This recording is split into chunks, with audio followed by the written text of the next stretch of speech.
Hey, welcome back to Campus Tech. In today's video, we'll see how we can make icon bigger. So let's say these all icons, you'll see these are the smaller with the names.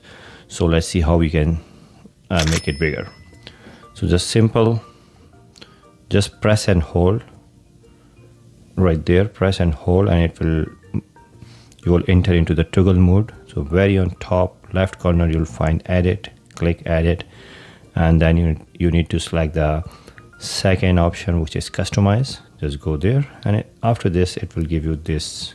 The bottom there is a one menu pop-up. You'll see a small and the large.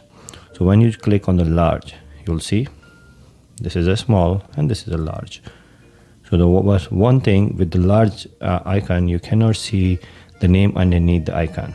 So look at these, they all are just icons. So you have to identify with the icon. If you know with the icon, that would be good for you. Otherwise, just press and hold again, go into the edit, customize, make it smaller again, and with the smaller it will give you all names with that. So if you like that video, please thumbs up, share with your friend, and see you in the next video.